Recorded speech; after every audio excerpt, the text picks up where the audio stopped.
Before we begin, let's pray for the Prophet and don't forget to like and subscribe to the channel, sweeties. The second season begins at the party with Jae, the time after she left Yuri for Kivar. They really do love each other, and he's celebrating the new year with her. He's about to kiss her, and they're together, happy. She's emotional, but she's not sure what she's imagining. She goes to look at her school uniform and says many things since she first wore it and entered school. She remembers all the moments she shared with the team, their joy and sadness, how they were all centered around her, and how happy they were with her. She puts on the uniform and sees herself remembering simple things with Kivar, and New Year's Eve when she was with him and left Yuri, who they were supposed to be in a relationship with to avoid going broke. She snaps out of it and tries to be stronger because she needs to be stronger and focus on her current situation. She gets ready in her school uniform and sees that she missed a lot of messages because she was going to meet the king of failures, who is Kev, and she was thinking about meeting him. She accepted Yuri's marriage proposal, so she shouldn't go near Kev at all. Her aunt comes in, very happy with the room because she changed it and made it better. That's why she tells her that Yuri came and asked their permission to go out with her, and he's downstairs now, so she lets her go. She goes to think about his ring and says that she's currently engaged to Yuri, so she has to stop thinking about Kev completely. She tries to be strong and wants to forget what happened at the beginning of this year. She kills time and goes downstairs to go back to school, but she finds Yuri waiting for her. He goes to greet her and decides to spend time with her. He offers to carry her bag because it's his duty as her fiancé, but she's shocked by the word, because it's a really big word. Suddenly, Ars comes out and refuses to let her go with Yuri, but he doesn't care, because he's not the one who's going to be a hacker from now on, since he's already engaged to her. And she goes to talk to him and tells him that she wants to be with Yuri and talk to him. And Yuri likes this because he no longer has a relationship with him, now since he's now her fiancé, and they walk together under the pressure of Iris, who might not like him at all. So he walks to school, and she's still very confused, waiting for a moment to see how. He goes to check on her, and she tells him that she has not spoken to Angelo at all yet, and this is because she is not ready for him at all. And from here he feels sorry for him because he was not sincere in his feelings for her, but now he will explain all his feelings, and this makes her think that since she is his fiancé, she must know what happened with Kafir on New Year's Eve, and she comes to say that it is related to Kafir for sure. And he shocks her and falls asleep because he is not. He wants to hear this now, and he doesn't want her to be sorry because he understood her. He's willing to wait until their wedding day. He holds her hand and reassures her so she doesn't worry, telling her he hopes she'll give him a chance and not close her heart so she can love him, and they can both love each other. This affects her deeply, and she doesn't know what she feels for him. Does she truly love him? Or is it because he treats her well? Or is it her duty to her family? She's not paying attention to anything else and is only thinking about how their classmates will find out. But he doesn't care, wanting problems, especially if they find out about her and Kiefer having feelings for each other. She decides to take off her ring and put it in her necklace to hide their relationship. He goes and jokes with her, not wanting them to become sensitive, and wanting them to act like they're still friends, joking around as usual. As she's walking away, he immediately kisses her. He shocks her, but he's happy. Then she asks him to stop coming to pick her up. He picks her up from school, so no one notices, and she walks away while he focuses on her. She goes back into school with all the other students, and acts normal. But as she walks, she's thinking about Kafir. He comes and startles her, taking her aside immediately. He makes her feel bad about what happened and reminds her that she was still saying hurtful things on her first day. He's going to kiss her, and he tries to do so, but she stops him right away because he knows what she's going through and wants him to stop flirting. He doesn't understand what's wrong with flirting because he loves her, and it affects her deeply. But she doesn't want this because she feels like she's cheating on him and wants him to stay away. He insists otherwise because they're not in a relationship, so there's no cheating. She tries to get him to leave, but he stops her because they really aren't in a relationship, and he's only interested in her. She sees him as crazy, but that doesn't matter to him. She focuses on him even more, and then he kisses her. She completely gives in to him, and he does this all the time. Of course, she lets herself go because she loves Keith, and this reminds her of New Year's Eve. But then she remembers Yuri's words that he'll wait for her even until their wedding day. That's why she goes and hits Keith, injuring him, and runs away. He's surprised she could do that. When she arrives at the classroom, everyone welcomes her, and she's very happy. The first person she meets is Calix, and she checks on her equipment. She also checks on his girlfriend, Mika, and says things are going well between them.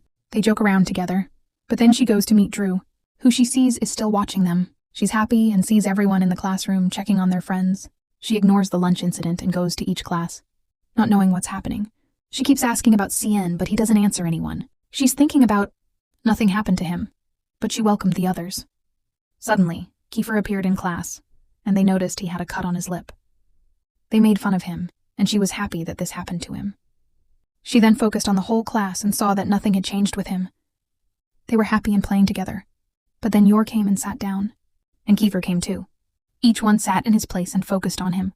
Noticing that, many things had indeed changed. Suddenly the teacher came and welcomed them back to the class. And they were very happy. He told them that many things had changed. That there would be many activities ahead. And that there would be final exams that would determine whether the student would graduate or not. Yor reassured her and told her that she would graduate, and she was very happy. Kiefer saw this and was annoyed by their closeness. Then it was time for food, and he gave them a small portion. He takes many things that aren't available to everyone else, and he takes what he wants. He goes and sits next to Jay, who wants him to move away from her for a while, but when she tries to get up, he pulls her back and tells her that he's going to tell everyone what happened to her on New Year's Eve or what, but she refuses and goes to celebrate with him until Yuri arrives. She checks on him because Kiefer is bothering her as usual, and that's why he tells her that she has to remember that she belongs to him always. So she gets up and leaves, not wanting anyone to follow her. This bothers Yuri, and Kiefer is very happy. She goes up to the roof and is very happy because no one will bother her there anymore. She keeps checking the CN, who is still missing and whose whereabouts are unknown. Suddenly Drex arrives looking upset. She goes and sits next to him to find out what's bothering him. He realizes that he's upset with himself because he's a coward. He believes that love in return is a bad thing because he can't show his love to the other person. And that's why. I think it's good that he's better off stuck between two people over nothing, and he's giving her his beloved, the one he loves, and the one who is her is the one who's shocked because her appearance has changed so much from the first one, and she doesn't want to know anyone. He's picking on her and loving the rest, and they're happy, and she's going to finish food, and she knows that he misses the food and is thinking about love. So time passes, and when she goes home, she finds that there's a lot of guidance, but she finds out that they have a visitor. She finds that CNN is the one who came to her, and she goes and worries about him because he did not go to school, and her aunt leaves them alone because she misses him so much. And she goes to hit him because he is here and did not go to school, and she wants to know what happened to him. And she sees that he got into trouble and that his brother imprisoned him and led Langtra because he causes problems all the time and is imprisoned for a long time. But she knows him and that she is worried about him and is checking on him, but he tells her that he ran away after taking everything. He needs her and will stay here with her because he told Angelo and he agreed. Angelo comes and confirms his words, then goes to look at Jay and leaves immediately because they can't stand each other. She tells him that his mother won't look for him and no one will care about him at all, and that he will sleep in her room like Angelo said. He runs to get her up right away, passing by as she's trying to sleep, but he's in the bathroom singing so loudly that he wakes her up. She goes to check if Yorio has greeted her, but Kaffer has sent her a message and is joking with her in the morning. She's happy, then embarrassed, and goes to sleep. When Sin comes out and sings, she gets annoyed but goes downstairs right away while he's singing, seeing that he acts like he's in his own home. She can't get up to go to school at all, so she goes down for breakfast. Ars leaves as soon as she arrives, but she goes to Sakana and wonders if Anas did something to him. He's already sad, and decides to get up and leave. She follows him, wanting to know what happened, because he's never been so sad before. She wants to know what Gars told him, what he told her about knowing she should leave the station, and that he needs to stay away from her, but she denies it and doesn't want anyone to leave her. Kiefer arrives, upset, and everyone hears because rumors are spreading that she's leaving the station. She continues to deny it, and they all make a pointless drama. They don't want her to leave the station at all. C grabs her, and Yuri arrives and sees this, but she sends him away so he can catch Kiefer, since he's going to Lars. It's then that she tells them her father's number is on her phone, and that she chose to stay at the station. Rishin comes to stop Kiefer before he does something bad, so he fights him, knocks him down and upsets him, but Kiefer goes to fight him, and Kiefer is definitely stronger. He hits Kiefer, but one of his friends, Ares, decides to hit Kever, injuring him. He then tries to humiliate him and attacks him again. Yuri immediately defends Kever and sides with him, but they keep fighting. Jajai intervenes, and they want Jajai to leave because she's the cause of all the trouble. Feria can't stand them at all, and because Idrix loves her, he stays away. Kever just wants a fight and gives her an ultimatum. Them or Ares. Feria goes to apologize to them and to Ares, telling him she won't leave the department. This makes Kever happy, and the whole team rejoices. Kever tells her she's lost the chance to be with her father, and that she's the one who will suffer. That's why Kever challenges him, since he always gets what he wants. He promises Jai he'll take her to her father, which upsets Yuri greatly. They continue to challenge each other. Jai goes up to the roof and brings Kever food to eat so he can heal his wound. He lets her go and heal his wound. She does it herself, and that's why he apologizes to her, and she's happy that he knows how to apologize like that. He realizes he should apologize to many people, but that's not his concern because she's the only one who matters to him. He deeply affects her, and they focus intently on each other. When she tries to leave, he pulls her close, and their focus intensifies. They both think about New Year's Eve together, but then Yuri arrives. He doesn't want to let her go and will fight for her. She's torn between them, literally torn between choosing one over the other. She wakes up from the recurring dream she has, and she doesn't know who she's dreaming about because it feels so real. She goes to see Yuri and he greets her. She thinks about Kivar, wondering why she shouldn't message him. And she thinks about the age where he's given up everything and left him for her. He tries to wake her up, but she doesn't, so he leaves. She runs off, but her friend follows her and tells her that someone is following her. She decides to call Kivar and does this. You find two people fighting with him and he goes to fight them. She wants to run away, but she ends up fighting with him. Asha won't leave him alone, and they beat them up. But then another person comes and tells her that they want Yaya because of the infidel. She denies that they're in a relationship at all. But he wants her. When he's about to take her, he goes to defend her and gets hurt. She's very shocked. Then we go to the chapter ending. And they leave, but Yuri and Kiefer are sitting there, surprised that Jaja hasn't come. They feel that something is wrong and they're very scared. Yuri is worried about her and knows why he hasn't called her. He remembers when they met and decided to challenge each other. Kiefer wants Jaja to decide who she'll be with so they can actually challenge each other. Then two drivers arrive, not knowing where Jaja is, and they find out that she's in the hospital. So he rushes there and keeps calling her to find her because he's going crazy with worry. He asks everyone about her, and everyone searches until they finally find her. They go to the hospital, and it turns out her friend, Rory, is the one who got hurt and needs to rest for a week. They learn that she was there because she was affected by the blood on his wound, and that his temper flared. She tried to take her to her friend, but David and his men hadn't even reached the hospital yet. The people there warn him to call and stop pretending to be a hero. He calls someone to check on Jaja, who tells him she was shocked by the blood on Rory. They see how he always gets her into trouble, and is desperate for everything to be fixed when he gets back. He's thinking a lot, and they still don't know who he's talking to. Meanwhile, Shayjay is thinking that she's the one who faints when she sees blood like that. She remembers all the situations that happened to her when things were like this, and she keeps thinking about how he always goes to her when she's shocked and crying a lot. He always hugs her while she's crying and tries to comfort her. She remembers that he's always the one who's there for her and eases her pain in her moments of weakness. He goes to check on her, and she's afraid of Ram's gang that's chasing them. That's why he keeps comforting her, because she's seen a lot of blood, even though she doesn't hurt anyone. All he does is reassure her. She says that she knows Yuri is engaged to her, but she can't help feeling different and sweet feelings towards Jaffer. He goes to comfort her and repeatedly carries her around the hospital. Yuri is with her now, and suddenly, he sees Keith carrying JJ, walking with her, and they're both focused on each other.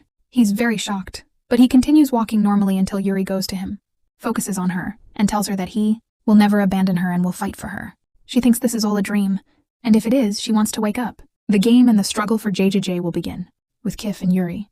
They both fight. JJ, who no longer knows how to act after what happened to her and how she was hurt, but Rory defended her.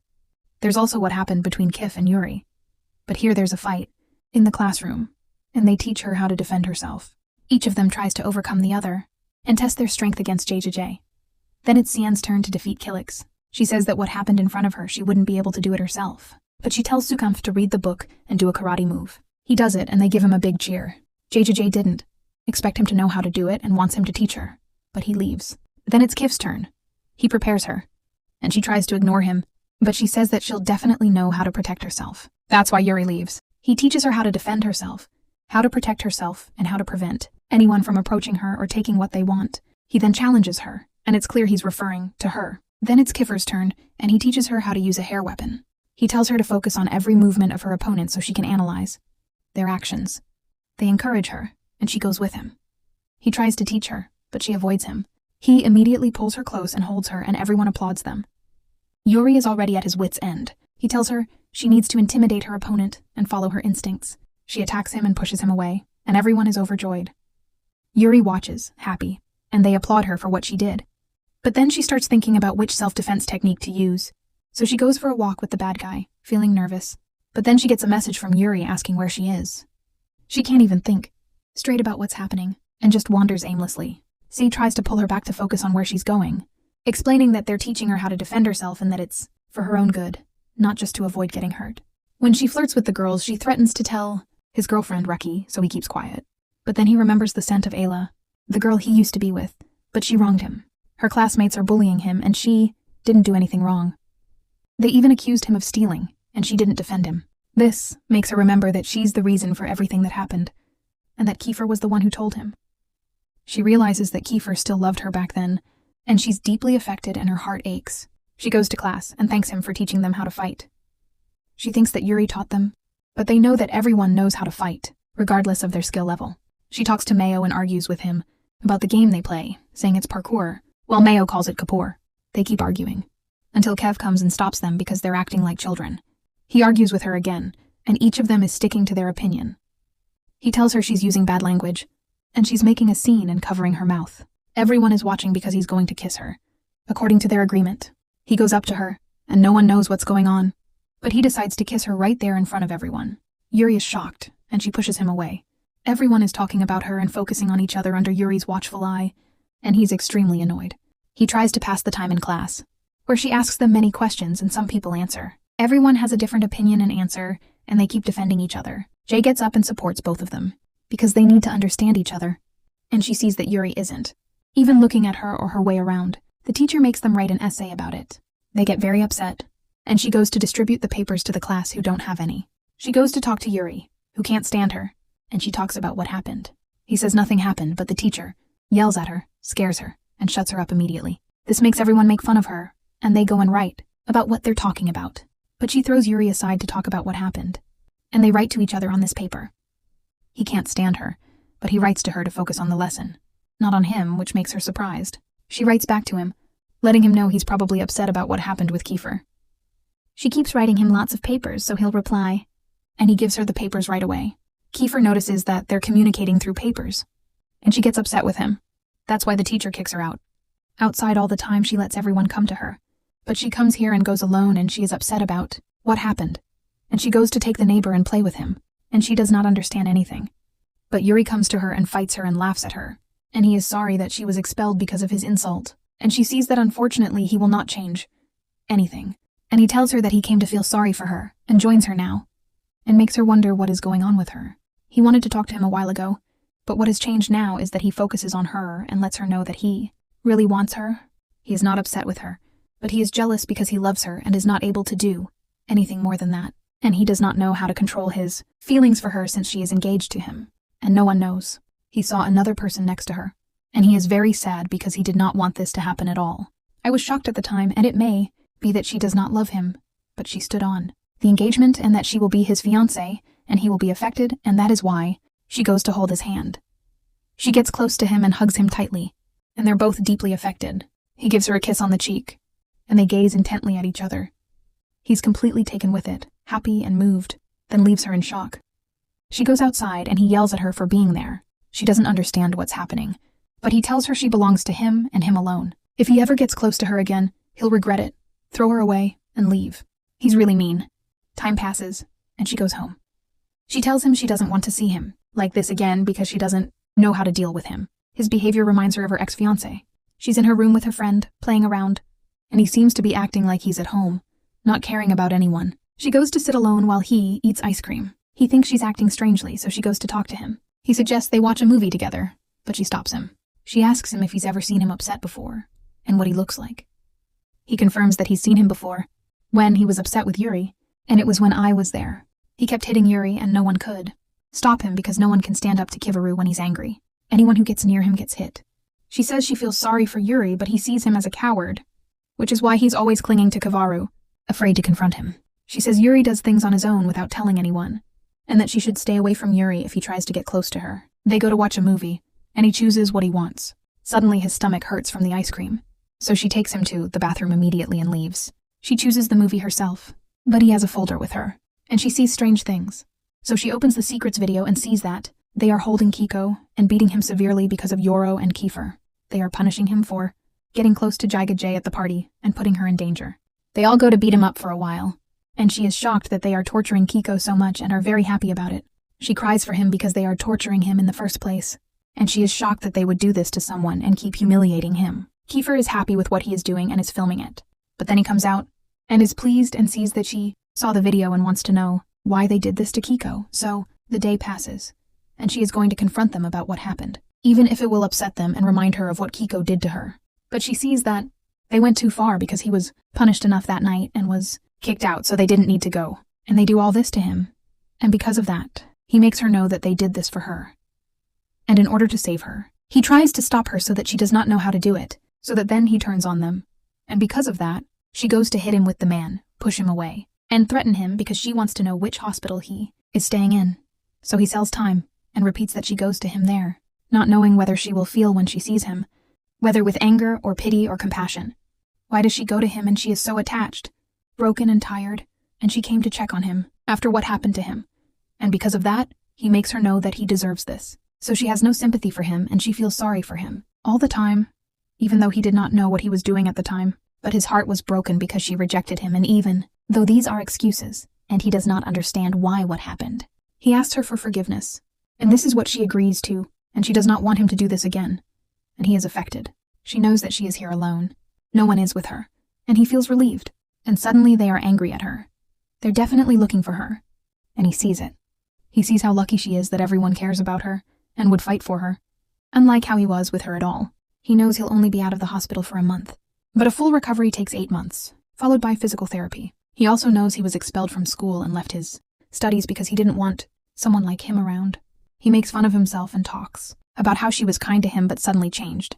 He says that when her friend died, she went to Keith, Yuri, and Aries, and if she wants to know her story, she should ask them. She goes to class and he yells at her because he was worried about her. Yuri says she went somewhere and she's trying to avoid them. Keith and Yuri are worried about her, and she promises to tell them later. She sees everyone is focused on her, so she goes and sits in her usual seat between the two of them. She thinks about what happened to Freya with Keith, Yuri, and Aries, and she thinks about going to each of them for a while. She's currently focused on Adrex, and she sees everything. She's surrounded by people, and she's already thinking.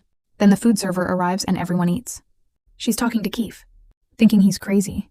She goes to walk with Cien, who's about to expose her for being with Kiko, but she tells him he's with her now and not moving. She goes and hits him because she doesn't know what happened to him. When she curses at him, he's about to tell Kefir, so she takes him and leaves him immediately. She doesn't want him to tell anyone because everyone will know about him now. She sees Josh feeding this cat and being intimate with her. They talk about cats, and Josh is introducing them, but he's already affected. He tells her to recognize these two colors, and she doesn't want Kefir to ever know them because she doesn't know what he's like when he's upset. He's their friend and wants them to be okay and together. She sees him as well and thinks clearly. Suddenly a cat bites Kian, and he's afraid he might get rabies. He goes to get him vaccinated and then Fury comes. He sends a message about her because she's so close to him, and she knows he's jealous again. She sees that he's jealous too, and that they're both jealous of Cien. They talk about what's happening, as if it happened with anyone else. She takes it lightly and leaves immediately. Then she goes up to Kate to check on him and May, who's still upset. She confirms their relationship is still shaky, because he's having to choose between himself and his family. She tries to encourage him, but he thinks it's easy to talk because she's not in his shoes. He gets very sad and thinks about taking her hand and kissing her, thinking it will make him a man. May sees this and they both joke about it, but May gets upset and misunderstands. She makes him explain to himself, and he thinks he's being silly and wants to show off. So she goes to Kate and he gets upset with her. She says she didn't let him, he kisses her. And Adrex comes and sees this. He threatens her with a kiss if he finds out. Mayu goes and argues with him, unable to stand her. He tells her she'll make everyone flirt with him because she's no different from Ella. This makes her hit her immediately, shocking everyone. She leaves with Adrex and Mayu is getting treatment. He's happy she's learned to defend herself. Suddenly he sees pictures of Feria with a new boyfriend and is very sad. He can't get close to her because she hates the department. To comfort her, she tells him she's crazy, and that being away from her is better. Suddenly Mayu comes and apologizes for what he said, because she's different from Ella. They both apologize to each other, and he sits down. She's with them, checking on him, and talking about Adrex, who's sad because of a girl. She goes to him because she hasn't noticed him at all. Falling in love is difficult. But they see that Keith and Yuri are pursuing her and actually love her. Mayo thinks Keith is greedy when it comes to a girl, while Yuri is good, and if he were in her place, he'd choose Yuri. He loves Yuri and she chose him, which is why Kevin fought with him. She knows that Kate is always quiet after his girlfriend's death, and she's sad for him. She gets distracted when she sees Yuri and Keith, and he goes to get closer to her. She sees that those around her, or those who get close to her, are hurt. She focuses on Keith and thinks about what's said about him and also what's said about Yuri. She goes to focus on both of them and doesn't know who to choose. So what do you think, Gaga? Who should she choose? Write to me in the comments and don't forget your lovely likes that encourage us to continue, sweeties. Gaga is sitting in class, thinking about how time will pass and about things. Katira keeps thinking about Leorio and Kiefer. unsure of her feelings or who she wants. She's lost in thought, but the teacher stops her and asks about what he was explaining. She can't answer at all, saying there are still questions she doesn't know the answers to. Then recess comes around and Kiefer tells her they can go at a certain time, but she leaves right away. Leorio offers to drive her, but she leaves again. She decides to avoid both of them for a while, as they can't stand each other right now. We then see Sagan organizing his toys in Jay's room. When Jay arrives, he pesters her to buy him some action toys, but she refuses. He keeps begging, thinking he's good at persuading her and that he really wants her to buy them. He gets very upset and leaves her room, having stopped talking to her. Why does she agree to buy it? So that he stops having sex with her and she decides to take it with him instead of going alone. But he refuses and wants her to be the one to go and buy this. And I see that she is going bankrupt because of him and brings money with her, so why will she go and buy it? When she goes, she finds messages from Kaffer saying where she will go tomorrow. And Yuri also has the same question, and I see that they are very annoying to her. And she goes to buy the car, what she wants. So she goes and chooses exactly what he wants. But suddenly David comes and gives her a drink because she is really afraid of him. And he goes to let her know that he will get her at his expense. And she goes to choose along the way so that he will get it for her. And suddenly a bad thing comes to him because he wants his drink, which she is getting in the first place. So David brings her and she informs him that she came to get Dills, and he is alone now because his brain is very busy during this period. So he knows that these are random thoughts, basically, and suddenly he's messaging her and wants to know where she is, but she doesn't care because they're just friends. David knows this and thinks they're together, which is unfair to her. She confronts him and shows him attention, and he focuses on her because of what she's doing. But he's also focused on the necklace and the ring on it, which she says he gave her, but she can't wear it yet. She thinks he gave her the necklace because someone else delivered it to her, and she wants to know who that person is. She keeps trying to figure out who it is. He tells her to recognize any of the fictional characters, and that Pierce gave it to her and sent it. She wants him to try to contact him somehow, and she keeps asking for it back because she really wants to contact him. He takes a picture so he can reply quickly and sends Dahlia. He does send Dahlia, telling him that she'll remove the ring from the necklace instead of him killing Yor when he returns. This shocks her greatly, so he sells time passes, and it's quite a while. Sai is scared by her terrifying appearance. She starts thinking about why Percy imitated her, and C keeps making fun of her. He goes and gets the phone she threw away, which is currently ringing her, but she got rid of it because she can't find any answers. It's Kiefer calling her, surprised that she's not answering, which scares her. He asks her to go to the store with Iman, which she agrees to. He's very happy and hangs up immediately. Sai isn't coming with him because he's going to Rocky and her sisters, so she'll go alone. He goes into the bathroom before her to bother her as usual, then leaves to go to Rocky's. She's waiting for Iman to come to her, but she finds some guys already waiting for her. She thinks about getting into a fight with them again, but Iman arrives and decides to take her with him. He thinks about getting into a fight, and then they leave. So she goes to the store together to choose food for class. She walks around, snooping around with her friends, picking out more things, thinking she's doing well and won't see Kif again. She imagines things as she walks, gets scared, and then feels relieved because it was just her imagination. Literally, she sees Yoro and Kif everywhere she goes. She decides to leave the whole place and starts walking. Suddenly, Kif approaches her, and she bumps into him. She buys him the candy he likes, and he realizes he likes sweets, but it's a different kind, especially her lips. He focuses on her and she's very shy, but ignores it and refuses to respond because she hasn't been responding to him lately. He thinks he's done something wrong and argues with Kif about who gets to hold the shopping cart. They end up holding it.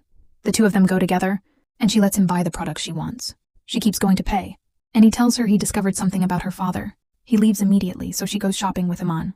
She laughs because they're currently in a relationship with Rak, and they're both happy. He decides to take a picture, and they're both very pleased that he's enjoying himself.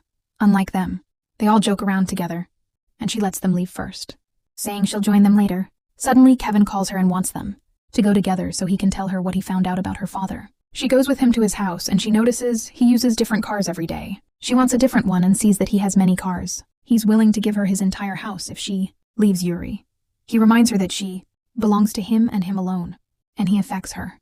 But she tells him that all of this isn't real right now, and that's why he decides to change it and make it real so that it will always be hers. She's deeply affected and keeps walking, so she goes to see her friends at home. They're enjoying themselves and upsetting her because of the fight that happened between her and Kaffer. That's why she goes to Kilix, who's sitting quietly. He asks Adrex to get a picture of her father, who's in America, and business there is important. She gets many pictures and thinks that he's with Percy now, that they're together. Kylix is shocked that they're together, but that's the most information they've been able to get her. She doesn't know if they're together, and doesn't know the truth at all. She's in a state of shock, and everyone is upset. She thinks that she has many questions and needs answers, but how?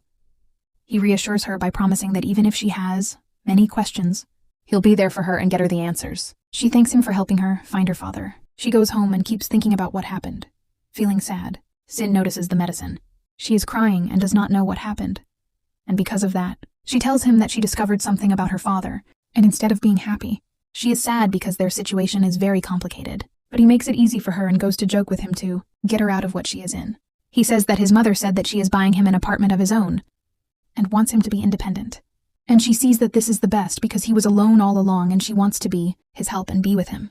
But she gets annoyed with him because he is rotten and goes anywhere, literally scolding him, and he changes and walks along. So she sends David a message to Percy about him disappearing in front of her from a second and she will not care about him at all. He is confused and sends the same things to Percy and thinks about this friend of his and blames him. So he has a mouth on him now, and I see that he cannot blame her, but David does not want to know what happened, because if he knew, he would not let him. By getting closer to her, he thanks him for his interest in Jay, and that's why. He cares about his friends in America and checks on them, but he's still in Jay and doesn't want to fall in love with her at all. She wants him to come back quickly, and he's sad. His mother goes to get him food and refuses to let him return to his country because he needs to focus on his health now and keep him away from anything bad because of what happened to him there. Suddenly his father arrives, and it turns out he's Jay's father, which is a surprise. Because of this, Pierce considers Jay his brother. He goes to get ready to leave, and suddenly Yuri calls her and wants to go to church with her. He's already on his way to her and is trying to trap her. He calls her again and wants to know what she's doing, but she goes to get dressed and tells him she's going with Yuri. He allows her to go, but not too late, and she leaves right away. They see this as her way of getting closer to him, so she goes to church with him. She still can't imagine herself getting married, and there's no other option because of her family. She needs a disease, and he laughs at her because she was thinking that he was going to go to his house because he is Japanese, and he laughs at her. And suddenly many girls come and like him and see that she is less than him. And she does not know why they are fighting over her like this, but he increases her self-confidence because she is all he wants and is better than them all. And they agree on what to do. So they go to his house, and she goes to see these pictures, and he brings why is her favorite food. She still remembers from a long time ago, and she is happy with pictures of him from a long time ago. And she laughs at him, of course. He talks about how there are memories from a long time ago, and Pierce was there with them, and she gets emotional. But this is the last picture between them, and the conversation gets lost. He takes her to share food, but I hit him because he said something to her that meant she was a cow, and she remembers a long time ago, and he was basically joking. And she says that she misses him. She wants to be his friend because she feels that things are complicated right now. But for him, he goes to teach her certain things in Japanese words, and she is happy that she says it. Well, he continues to teach her many things until he says that he loves her in Japanese, and she is very confrontational. He goes to kiss her quickly, and she shares with him. But suddenly she gets hurt, and as soon as she sees blood, many things come to her mind, and the phobia comes back to her again. So he does not understand this and wants him to call. She is in disbelief and she continues to cry a lot. And he is sad for her, of course, so he sells time and goes to guide her here and reassure her. And she feels sorry for him because she didn't have to say that. This happened. But he accepts because he is also still her friend. And that she said that because he knows what happened to her a long time ago and that wrong things happen to her every time. She sees blood, and that she thought that this was a phobia. But the issue developed, and she began to hurt those around her, no matter how hard she tried. You think you don't remember? This happened to her. And this happened to her in many situations, and she was unable to control herself. Ha and Kiefer knew, and that is why she told him to call him. And he refuses that she intends to engage because he loves her and will remain like this forever. And she does not think too much, and she will discover this for herself with time. And I want her to relax. And he kisses her here, and he will be a really good person and treat her, and she will blame herself because of the chaos that is inside her. So he leaves. He takes her home and thanks her for the day they had fun together. But tomorrow he will come and tell him that she is going with Cien, and he will say goodbye to her and they will walk together and she will be resting here. But suddenly Kaffer will come to her and take her well too, and they will walk together. He comes down and is upset with her and wants to know what she did with Yuri, and she says that she went to the church and cooked together, and she says all this and he wants to know everything that happened after that. He is very emotional and does not want to lie. He's only talking to her about it, and he doesn't understand why she's acting this way towards him. He says they're together, so why are they doing this to each other? He tells her he understands her situation and shouldn't pressure her. He starts confronting her about whether she really loves Yuri or not. And she confirms it, saying she loves him. And that's why she agreed to the engagement. Then he confronts her about their New Year's Eve kiss, and what she's doing with him now. He asks what he means to her and keeps pressuring her until she yells at him. She tells him she's not sure about what's happening, but the right thing to do is to be with Yuri for the sake of the engagement, and she can't bear to hurt anyone else because of it, even if he's on her mind. He goes to her crying and tells her he was the one who worried about her and everything. Unlike Yuri, he doesn't understand what's going on and how she sees him as weak because he was raised without a mother, and his father abandoned him, leaving him to raise his siblings alone.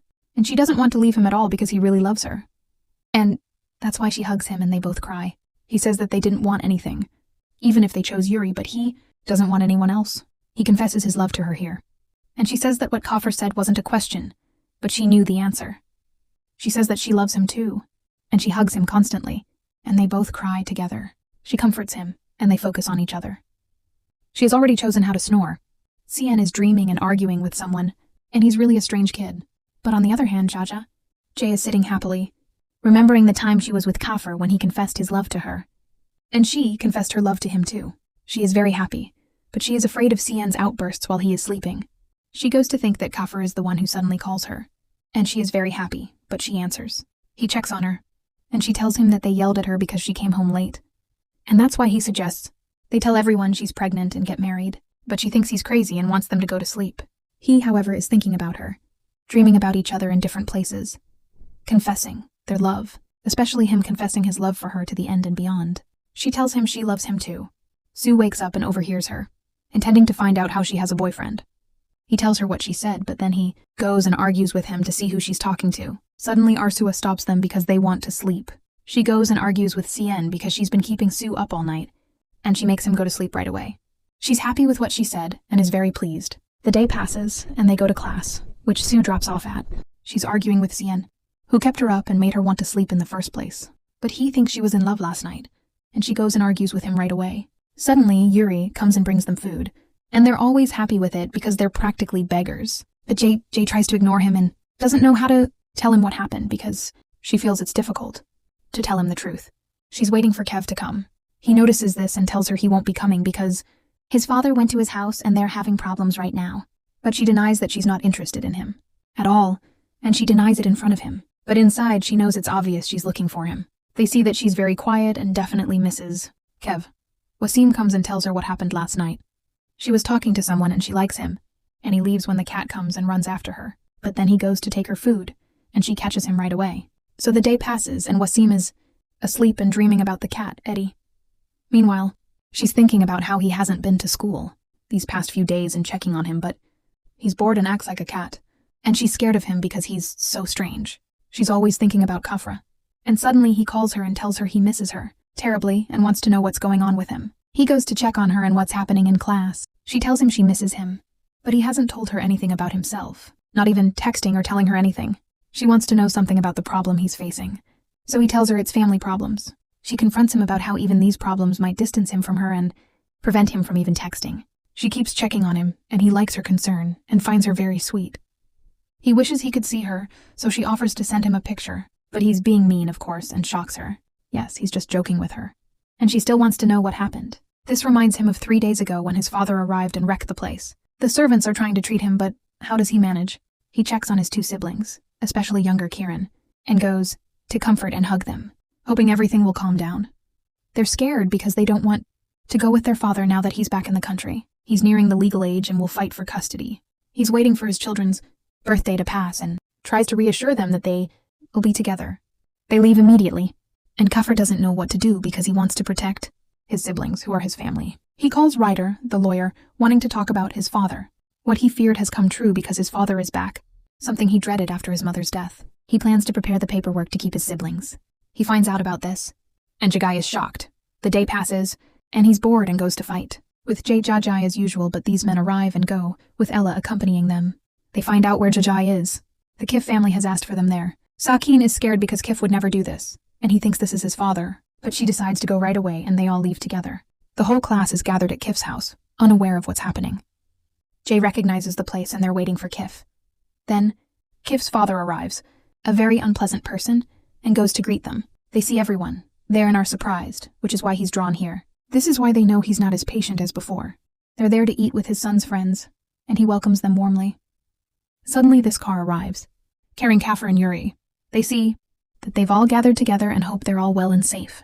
They're downplaying what happened and don't know why his father brought them here. They all follow him inside, and the confusion that ensues is unbelievable. They all go inside, but Jaja is bewildered by the place. She walks upstairs, exploring what's there. She walks with Kiefer, not knowing what they're doing, but he's taken them to Yuri and his siblings. They want to work together because their father didn't bring them here without a plan, and he's definitely thinking of something else. They don't know what it is yet, but he definitely wants their brother, Kern. This is because he kidnapped Kern before, to take custody from Kiefer. Luckily, they managed to contact him and tell him what happened. They know his father wants something and will fight for it. Jaja begs that if anything happens, they should get Kern out of here and Kanjan will help them. He scares her because she's afraid. Something might happen to her, but he reassures her that her friends are there, and she wants to agree to anything to get Karen out of here. She agrees, and he leaves with his brother. He goes to let them go, and hugs her because he missed her so much, especially since he's been busy lately. He promises to make it up to her and is waiting for her to be with him. He hugs her to relax a little because he really loves her and thanks her for being there for him in this difficult situation. As she's about to leave, he stops her and gives her a quick kiss, and they leave. They're all happy with the large amount of food, and the whole class is happy anyway. They go to eat, but then his father and his men arrive. He sits with them, surrounded by everyone, and talks to Kiefer, checking on him because he has obligations towards him and his siblings. Kiefer curses him silently because he's in his house. He tells them about their gathering and confronts Ella about her past relationship with Kiefer. He looks at Jay and wants to know her name. She says her name, why, and he comes, and says it's similar to the name because he wants to know who her family are, and McIver stops him and doesn't care about him. And she goes to find out that her father's name is Gisfer Mariano, and her mother's name is Gina Fernandez, and that's why. He sees that the world is small because her family are shareholders in his telecommunications company, and that her mother's sister's name is Gemma, and he knows about her and that she and Wars are cousins. And he sees that she's not good at all. An annoyed Kafir often breaks his hand and asks him what he wants from them to do all this, and so he goes and lets him sign this to take care of him. Lama has full control over him, and when he knows that this is his mother's money, he denies that his mother didn't have any money because she stole the company from him, and he gets angry about how he should do it, and stands in front of him all the time. And his father gets annoyed with him, and he walks, and they catch him, blasphemy, and this makes him go and fight with him, and the students go to catch him. There's only Jaya among them, and she's always walking with Kieran. That's why they go and stop them with weapons and force them all out under threat. His father sees this, but they go to him because they're already threatened, and he wants to know from his son Kieran. I don't know why they've gone this far, and he wants to get to his son. He takes Jaya, who knows where Kieran is, but she denies it and curses him.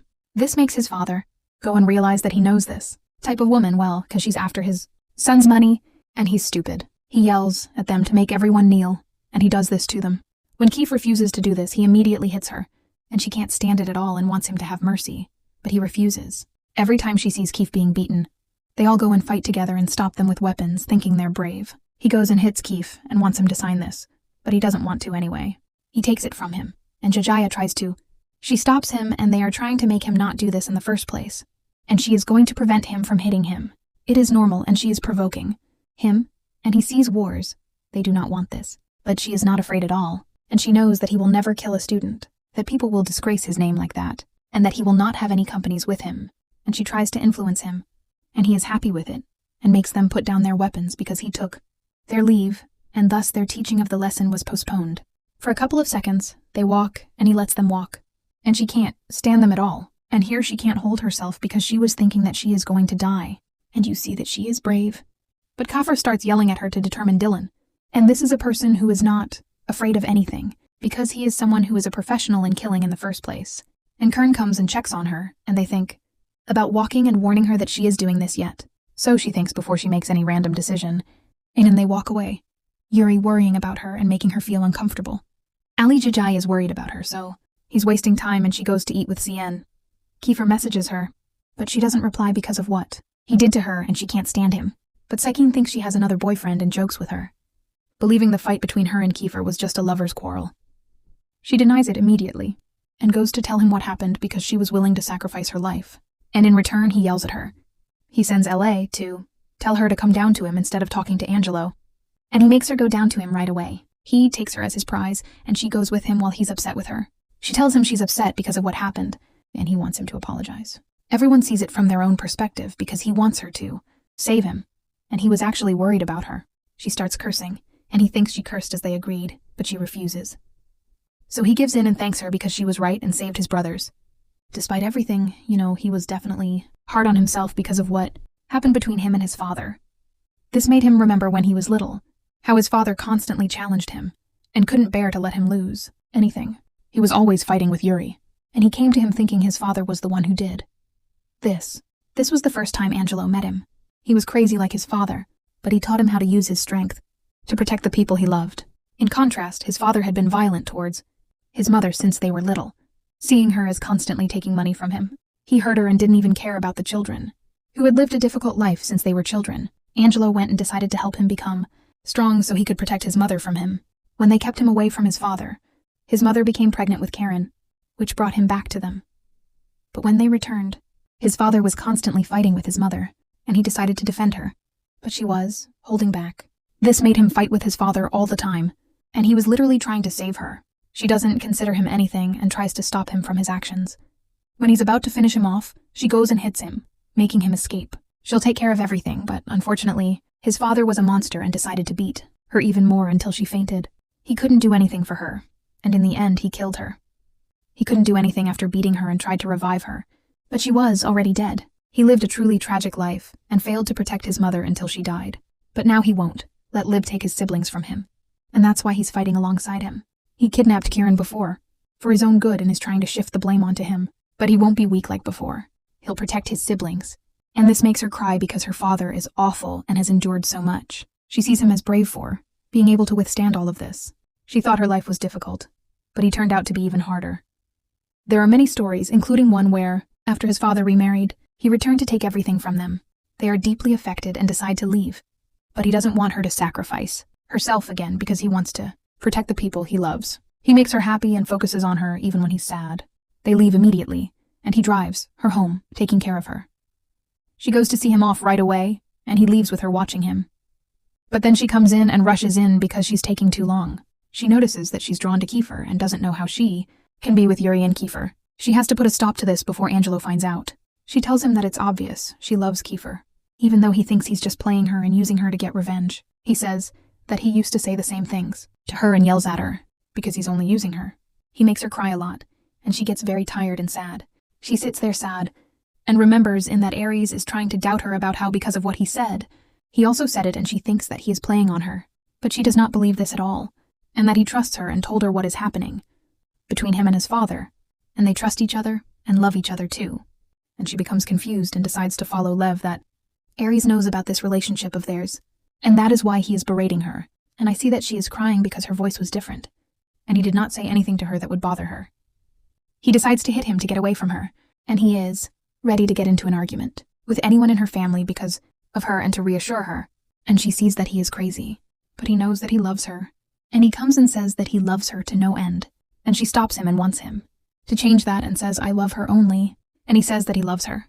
And the whole room that is outside has no end, and they both rejoice. And he reassures her, because if Anjo knew, he would talk to him, even if they go in when they have a fight. He confesses his love to her, and she confesses her love to him too. CM gets upset with him because he's always intrusive and thinks she loves him. He thinks he's handsome, so she doesn't want to know how he's bothering her. That's why she hits him where it hurts, and she argues with him when he's about to leave, because his mother brought something to the apartment and they're leaving soon. She goes and jokes with him because he's leaving her alone, and this makes her miss him. She'll visit him there, and they joke together, because he was taking care of the room. She's happy that he'll have his own place and be independent, instead of being with her. She's still confused about what to do, because of the situation between her and Keith and Yuri, which seems to be falling apart. She's very distracted, and Keith notices that she's not well, but she denies it. They decide to go to sleep right away, and she thinks about her future, and that she needs to talk to Yuri since Kaffer chose to keep Yuri's friendship and prevent the relationship from falling apart. The day passes and Wasim keeps singing, which she doesn't like because he always gives her a headache. She forgets her ID upstairs, so he decides to wait for her outside. Fairs arrives and sees that she should marry Yuri. He thinks she's beautiful, but how can she marry Yuri when she loves Kaf? He leaves, but his words affect her again. He believes his words are true, even if they're upsetting, but Yuri needs to know the truth, that she loves Kaf. She needs to end their relationship so she doesn't hurt his feelings or lose him. She thinks a lot about it and goes to school, unsure how to approach Yuri. She considers texting him to ask to meet him, but he replies that he can't come because he has a wedding. She focuses on herself and is upset because she wants to meet him and get to know him. Suddenly, Kaf arrives and she denies that anything is bothering her. Severe went to Rocky, and that's why she knows him. She feels guilty because she needs to know what's going on between them, what he agrees to with her, and she doesn't understand why they love the same girl, again. She doesn't know how to act. But what she does know is that he wants her and wants to stay with her and face everyone, even if it means getting into a fight. He wants her to call him immediately if anything happens to her, and he'll come right away. Fury is at home, practicing being upset and taking his anger out on anything. But she goes to him because he's feeling unwell, and she doesn't know how to approach him because she wants him to be happy and live happily without hurting anyone. She decides to tell him the truth now, so they sit together. He senses that she's not okay at all, and she apologizes to him, saying that she tried but couldn't do anything because she gets bored easily and affects him deeply. That's why he tells her that he knew from the beginning. She chooses how, but at least she tried. And he tried and lost again in the end. He's not stupid. He knows everything, including what happened on New Year's Eve. Even if she didn't tell him, he knows he has people helping him too, and he wants her to leave. He'll let her contact Keith, but he'll marry her and destroy Kafir's company, even if it hurts him. But she's the one who hurt him, first with everything she did. She needs to remember that in the end, she'll be his and his alone. He wants her to leave because, like Ella, she uses people to get what she wants. She leaves crying, and he gets very upset because he truly loves her. She goes to Kafir crying because he won't cancel the wedding and she doesn't want him to cause trouble. He goes to comfort her so she'll stop crying, glances at her quickly, and teases her for being childish and crying like that. He reassures her that they'll definitely find a way to stop the wedding before it happens. He constantly pays attention to her, and they focus on each other. So he goes and tells her that he spoke with Percy, and, as he told her, he's trying to get information about her father. He says he contacted the secretary, who connected him, and then he plays this recording for him. Percy is responding, but he doesn't want to give it to Mariano right away, thinking it won't reach him at all. They'll return soon to get Gigi, leaving her confused and unsure of what's happening. They have no choice but to wait, which she's tired of, but he tries to comfort her as much as he can. They're happy together, and she's relieved, though she's crying. They leave, and he drops her off at home. She's happy, but suddenly she sees Angelo and immediately hides from him. She makes them both hide and they go downstairs. She confronts him saying he'll fight, but he has to be prepared because he's strong. He keeps talking and gets angry at something, then enters immediately. She gets up without hiding and he drops her off again. Suddenly Ars takes her. Kiefer pulls her close and kisses her in front of him, confessing his love for her. This upsets Ares, who immediately leaves. Kiefer also leaves, putting Gajea under pressure, and she doesn't know how to react. The day passes, and Wasim goes to gather his things because the rescue is about to end. He confronts her about her loving him and how handsome he is, but she quickly silences him. They get into arguments and she helps him. Suddenly she falls and the bag hits Quars, injuring him. She immediately apologizes to him. He sees that even though he's leaving, he's still a source of annoyance, and they blame each other. Angelo arrives to take them to his father, the doctor, and they leave together. She thanks Angelo for taking Cian home, and she enjoys her time, thinking about how she wants to help him save the company, and why there's no other way. Suddenly the owner of the land, the tiger, arrives. He knew her, and this was in front of Angelo. And he knew her too. And he saw that she was everywhere, and they welcomed her. Some of them realized they met and got to know each other at her club, which makes her very afraid of Angelo because the place is dangerous for her. Suddenly this person arrives and welcomes them. He notices that the tiger has grown older and, of course, can't speak when they attack him. She's happy but afraid of Angelo, who scolds her for going to the club without telling him, even if it was a long time ago. They go upstairs to his mother's house and learn that Ars is in the hospital. They are very worried about him, so she spends some time thinking about what happened to Ars. She's lost in thought, and Kiefer notices this and thinks she's reminding him of what happened. She tells him it's because of Ars, who suffers from fibrosis and rheumatism, and she doesn't know the cause. That's why he holds her hand and reassures her that he'll be okay no matter what. Suddenly, Seymour sees them and goes to expose them in class, thinking they make a good couple, but she goes to think about everything. This happened, and the worries stayed with her. Suddenly, the teacher came to collect their books and started explaining the lesson. While she was explaining, Kevi bumped into her and joked with her. She thought about leaving the class, but refused. Then Kevi grabbed her and carried her on his lap in front of the whole class. She was shocked. When she called out to them, he told them that she was now under his name. Everyone was happy and made fun of her, and no one helped her. So the teacher sat her down and asked him what she had been explaining. Kevi answered immediately, paying attention to what she was saying. Despite his short stature, this shocked everyone, especially Jigagi, who didn't know how to answer him. Then Kevi said that he loved her, and they were both happy. But they sat down again, and everyone was watching, some happy, some upset. Time passed, and it was lunchtime when she asked about Drudenzel. Mayo and the others aren't there, but then Kiefer comes and says her name and his, and that she's his wife now. He says she's his wife in his life, and he's happy because she means everything to him. They tease her and embarrass her, then make her leave immediately.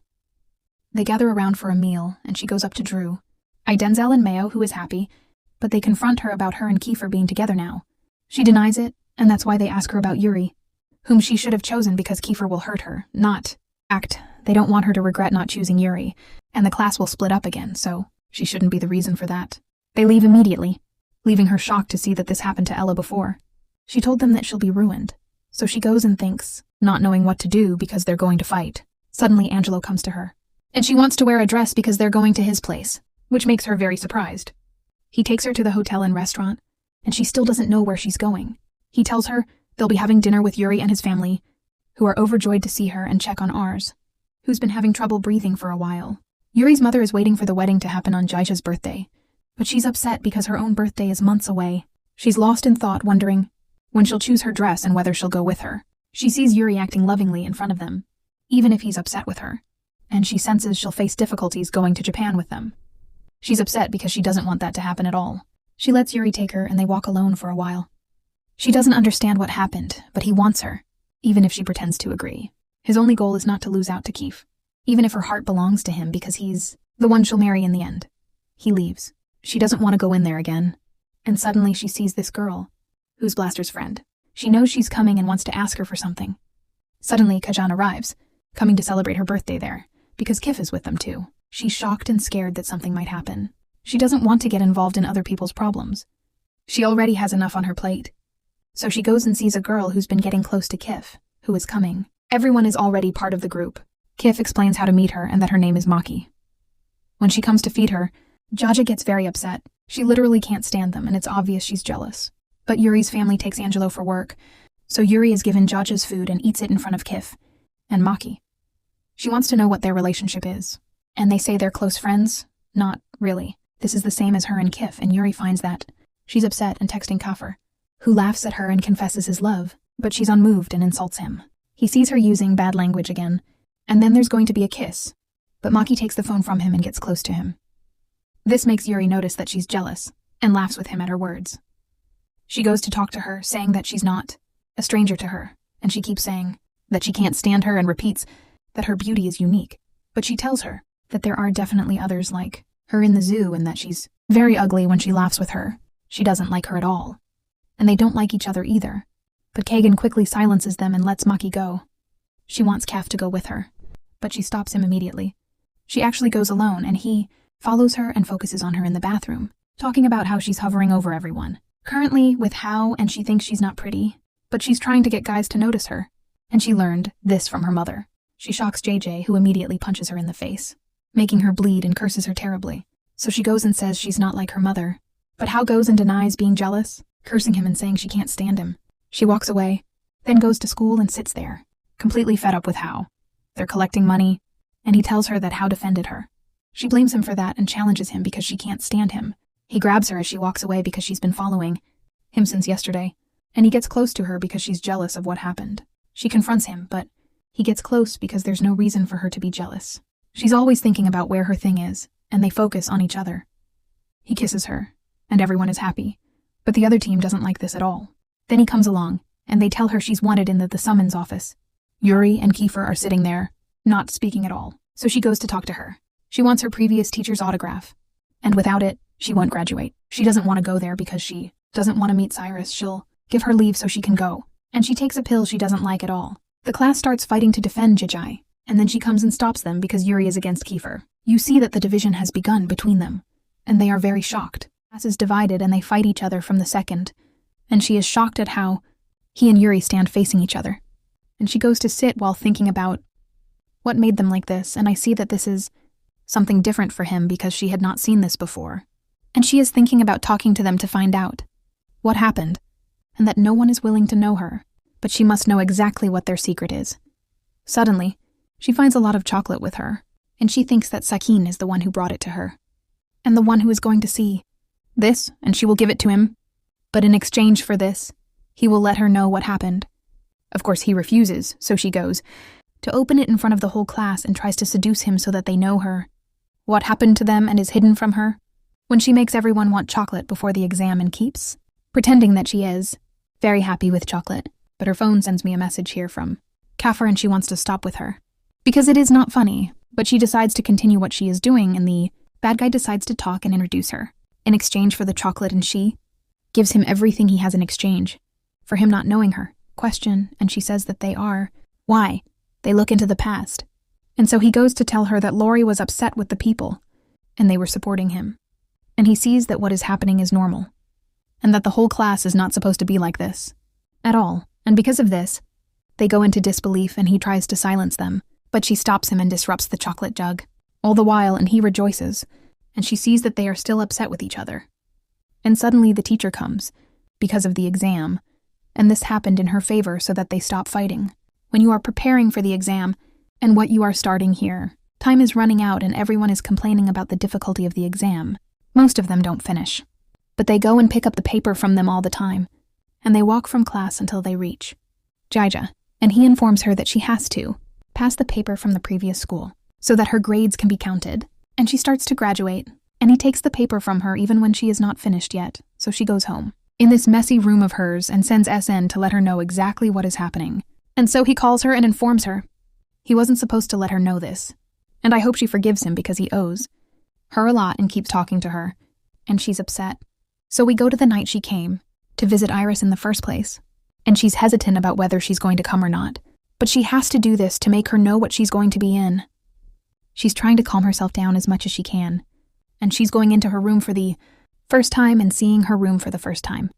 I admire her, but she doesn't know what brought her here, and that's why you know how he can come here so easily. And how she's with Yuri and loves Keith. She should leave him, especially since she knows Yuri and that he's still waiting for her to love him. She shouldn't have given him any hope because she's hurting him.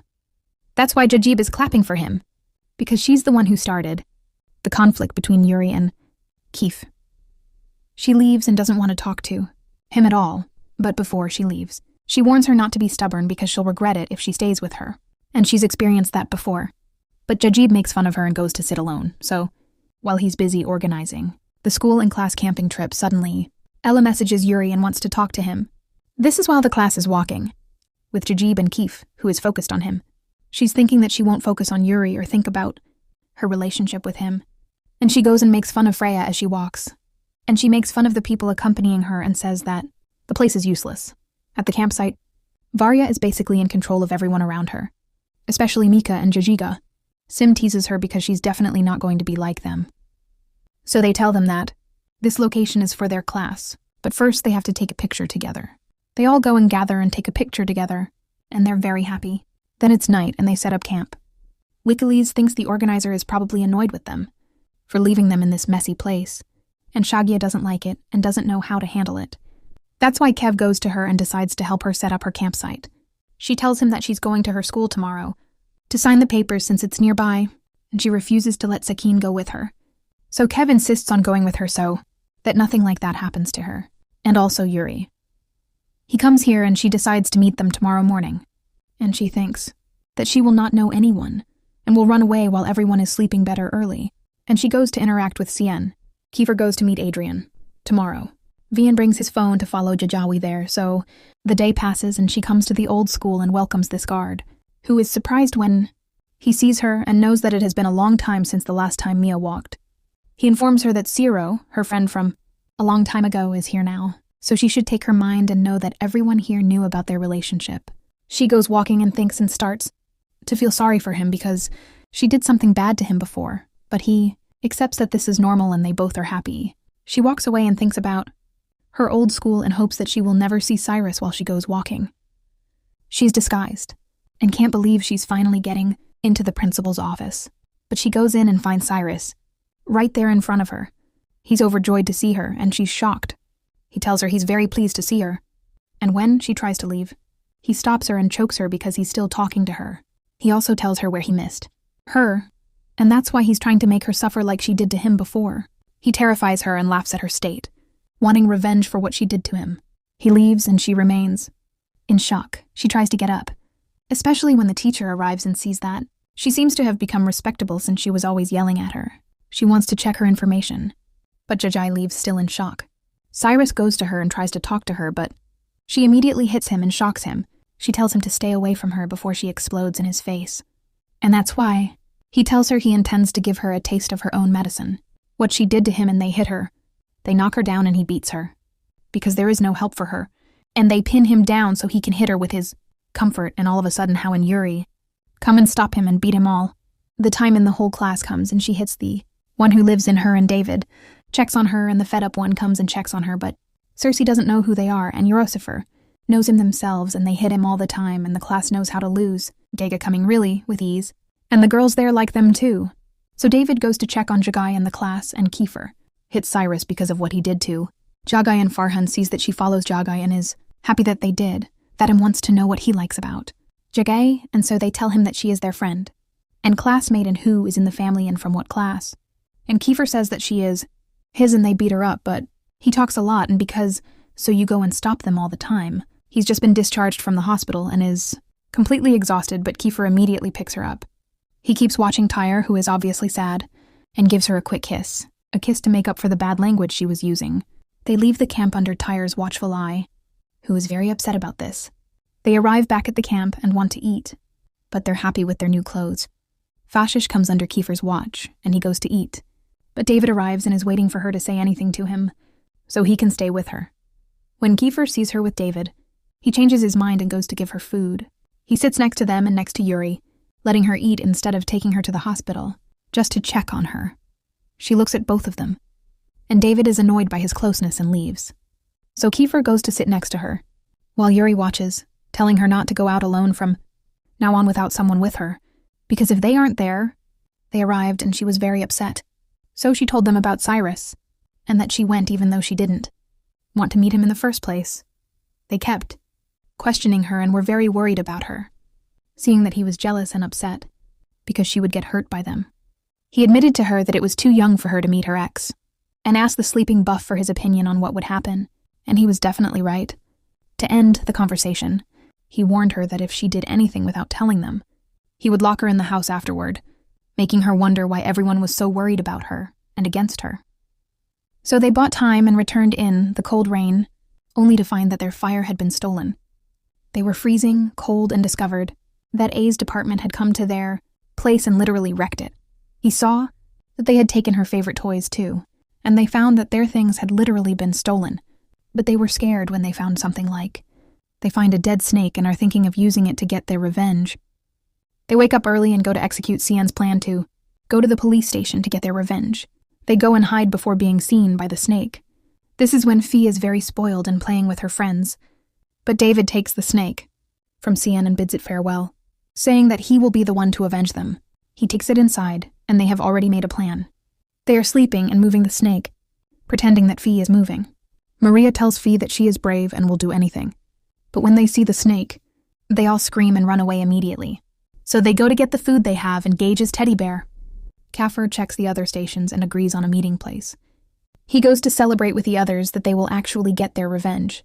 The chapter begins with everyone arriving and staying in the building. They all enjoy themselves together, so they sell their belongings and divide themselves up to share the tent. Sakin will be with her, but Kafar refuses because he's jealous and rejects this, even though Jay Jagai wants to hear his story. She's happy and tells him that Jay Jagai won't share the service with anyone but him. But Yuru opposes him and wants to leave Jagai alone. She chooses to stay with him, and she's very happy and jealous of what's happening. The day passes, and Jagai takes care of herself like the other girls, which is unusual for her. But their classmate, Anna, comes and thinks that someone is hurting her because of marks on her neck. She thinks it's because of Kefir, and tells her that if he's hurting her, she should find out, but Shashai denies that he's doing anything to her, and that's why she tells her that Kefar was crazy, and the first reason is Freya, and he was very jealous of her. It's clear that GGJ will discover more about how, and a dark side of injustice will start to emerge. One of them goes to eat, and Freya comes and bumps into her. It's clear that they argue, and she doesn't listen to Mika's advice to calm down. She goes to find out who she is and believes she made the right choice. They try to stop her, but she yells at everyone, especially Yuri. That's why she tells her that it seems she's trying to get closer to everyone. When Kirkus stops her, she brings up his brother Percy, because she knows he'll be upset by it. This shocks Gigi J because how could Percy have been there recently? She also tells her that her friends did difficult things for her, which affects Gigi J. She leaves upset, and they refuse to talk to her about Percy.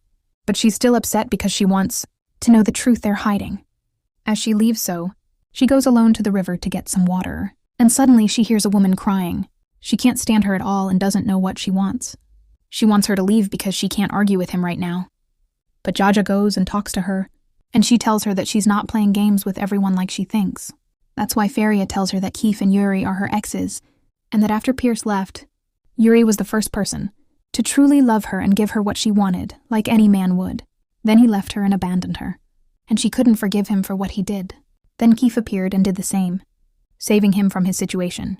But jealousy had taken over him terribly, and he didn't want her to be with anyone else.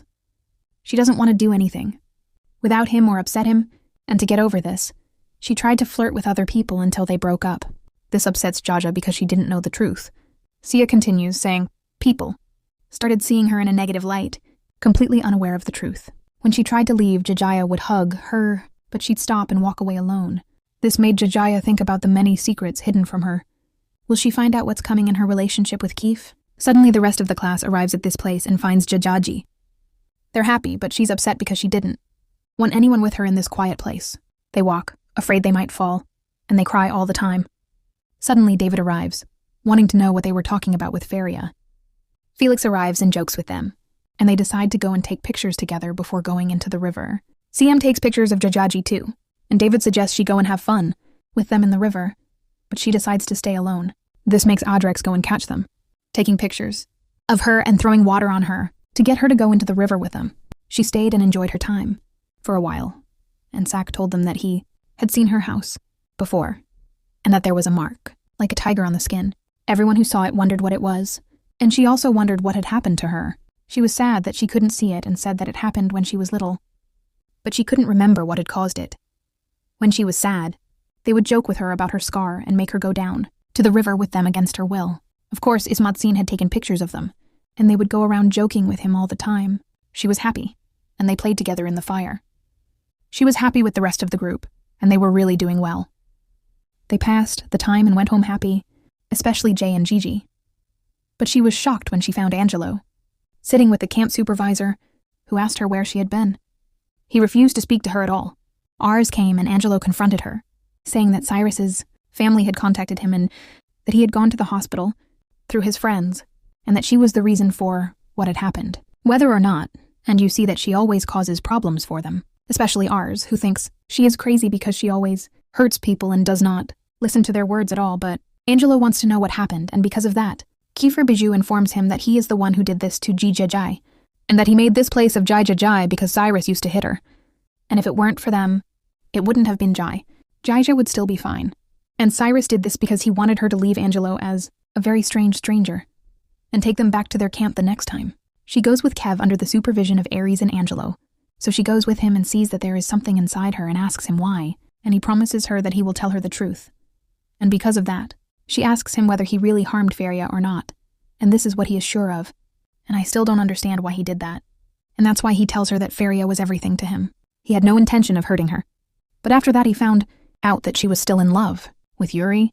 This upset him because of this, and he hurt her, and I can't stand the amount of jealousy that was there, and I see that he is like his father in this situation, but she is sure that he is different from his father much better, and because of that he feels sorry for her and promises her that this will never happen, that I will never hurt anyone at all, and that's why she asks him how he broke up with her, and this is what happened because Michael showed her pictures of them together, and for so, she goes and walks and gets very emotional, and when she asks about Yuri, he won't talk because he doesn't know what to do, and wants her to keep asking him about anything in her, and he gives her answers and comforts her in talking.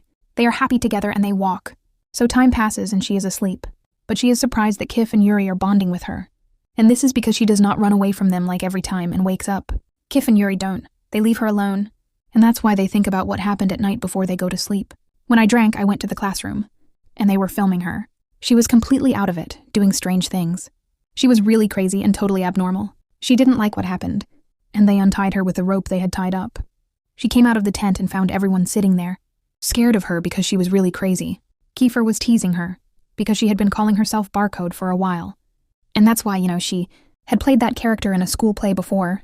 Then CM showed her the video of her acting, holding a knife, chasing everyone, and they literally hit her and teased her. She was wondering which one to sacrifice, and she was chasing after anyone she met, especially Kiefer. She was really crazy, and everyone was scared of her, especially Cien, who was literally terrified of her and couldn't sleep because of her. She could do anything to them, and then she would go and apologize to them, so they would forgive her right away. She needs to take a shower, and the day is already passing, and she goes to do this all the time, but Faria goes to her while she is brushing her teeth and makes her know that she is doing well with her body and tries to bother her all the time and makes the girl focus very much on her, and she sees what is on her face and what she goes to check for herself, and she becomes very obsessed with herself and her appearance in the middle of a follower. Gega comes to her, who is surprised at what she is doing this and how she cares about herself. To this point, the class is happy with this good food, but Jai comes and rejoices with them, and it is a very harmonious class. And when they start joking, how does he stop them? Because he is jealous of her, of course. But they go to eat Act's food, and she loves this food of hers and sees that. This cake is very sweet, but suddenly Faria comes, anticipating the taste of it. And everyone sees this, and Anna, she's very jealous of her. But Jaga gets annoyed here and sees that she's trying to eat and gain weight, and she's making fun of her. She also sees that Faria is only thinking about herself and is always pushing her around. She finds her very strange, and she's actually with Teor and Kever, but Kever goes to her and gives her his food, pretending he's not hungry at all. Yuri is obviously annoyed by their good treatment. She goes and enjoys the food, eats to kill time, and walks with Kever and the team, who are bored and thinking of playing a new game with Jaga, who was impersonating Barcoda. They're really teasing her, so he goes to find out from her that Barcoda was always a beautiful and charming person, and that after she did the play, she became pregnant. They think she's pregnant and check on him and his apartment and even joke with him. Suddenly, they go and beg the supervisors to let them participate in the activities like the other departments, but they refuse because the department isn't allowed to do anything. He's completely lost in thought as he walks by, wondering what they're hiding from her. They go play Truth or Dare, and then they dance all the time. Kiefer laughs at them, of course, and they're all happy together. She hopes everyone is happy and doesn't fight because of her. That's why they let the Jaija choose Truth or Dare for her. David asks her if there's any chance of him being with her without Kiefer, which annoys Kiefer and Yuri. But he says he's just joking and it's just a game. That's why Kiefer tells them that she used to call him King of Kings, and she immediately tries to silence him. He then asks her about someone who makes her think about him, which makes her sad. She tells him that when she was a child, she woke up in the hospital and doesn't remember anything that happened to her, but she still has scars on her body. When she returned to her grandmother's house, she learned that this happened because of the man she married, but she doesn't remember anything. And they can see that what happened to her, she suffers from occasional amnesia, and they check on her, but she keeps getting confused. So they go and ask Yuri, and he chooses to tell the truth. That's why they ask him when he fell for Jay, and he says it happened during her first few weeks at the station. They're moved, and that's why they ask him when he was going to tell them about her engagement to Gigi. It literally shocks everyone. That's why he tells them that the connection between Yuri's family and Gigi is nothing more. They're surprised because they didn't care that she might be suffering from what happened. So they confront each other about what happened to Percy. They start arguing, and Jay gets scared because she didn't want to fight between them. They confront Gigi about how she should have left the station when it was ruined because of her. This makes Kafer hit Josh, and he doesn't want anyone to talk to Gigi at all. This is where the fight between them starts. And Jaji tries to stop them all the time, shouting, and seeing that everyone is fighting because of her, and she doesn't know how to act.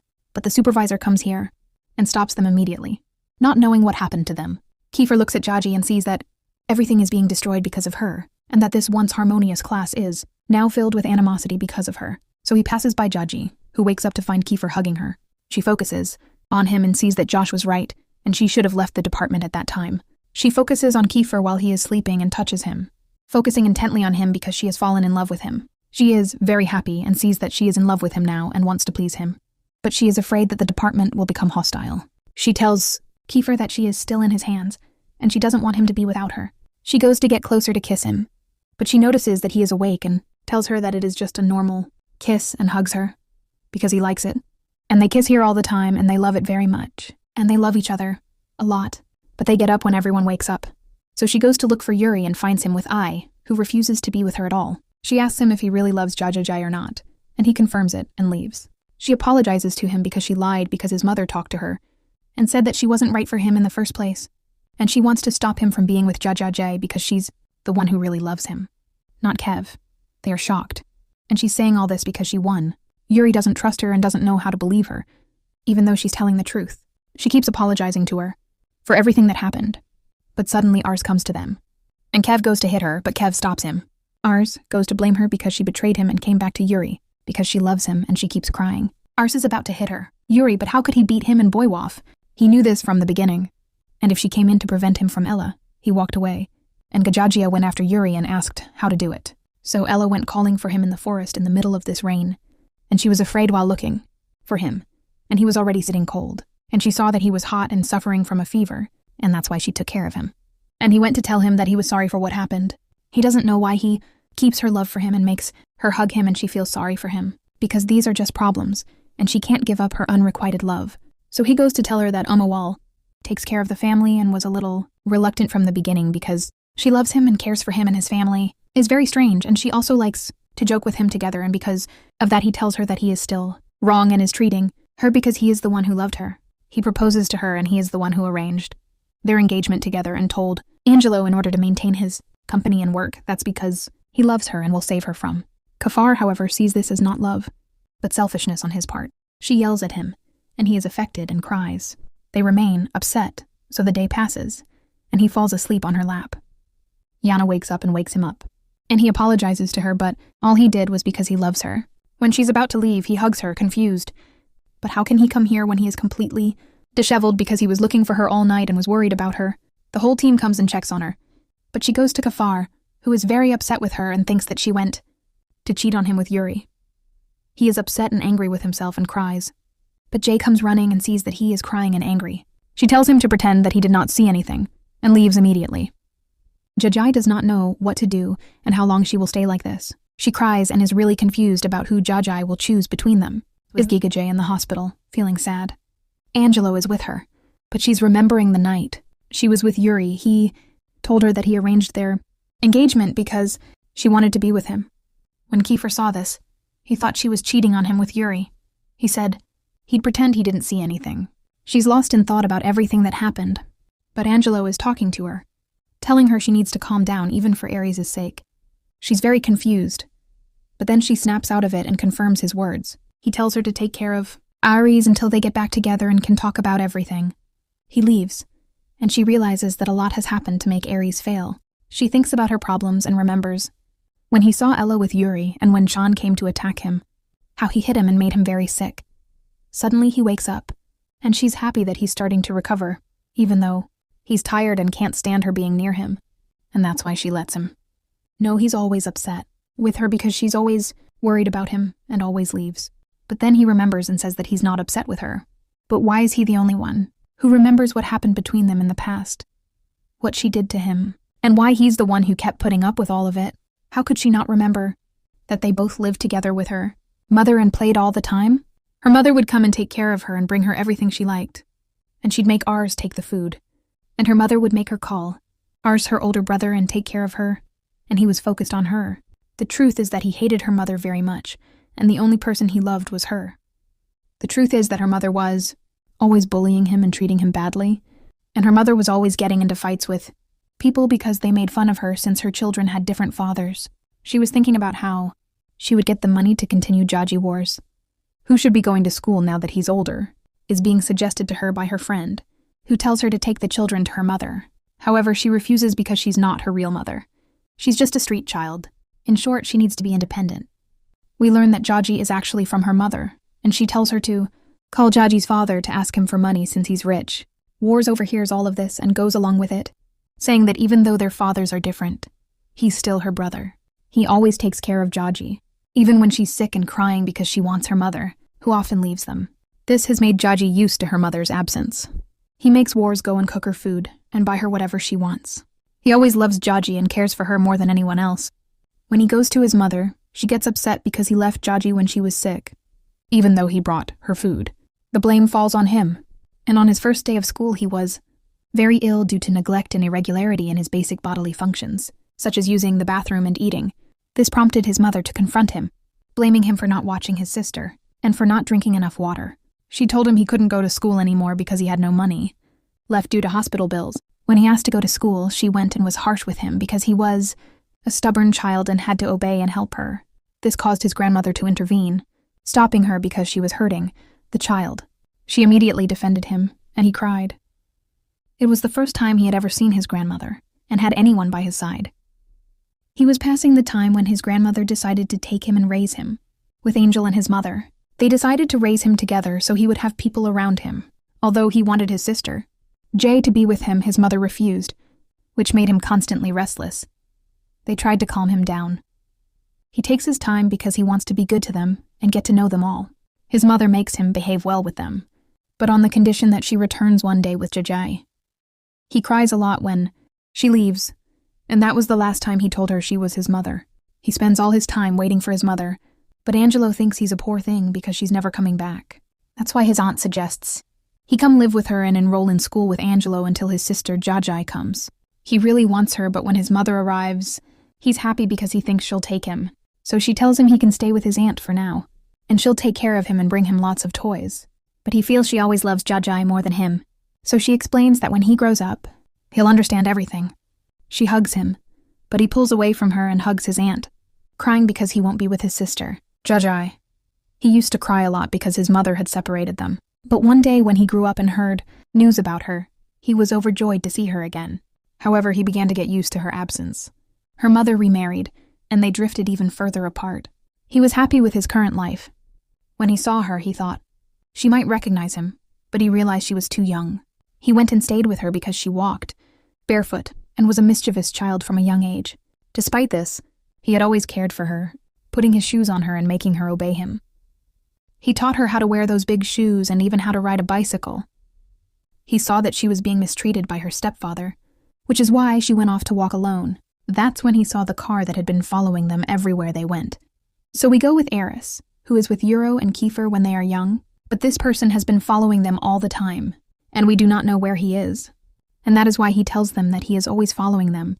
And suddenly it comes to him when he returns home because they are going to his grandmother's house because his sister is missing, and at that time he kept looking for her, that night. But he did not stay awake and went to our favorite place and kept looking for her until he found her, and she was badly beaten. She was upset, and this made him cry a lot about the condition his sister had arrived in. He went to her, but suddenly she disappeared, and he approached her while she was sitting in great shock, and he blamed him, because he was supposed to inform them of the violence they saw on her at that time.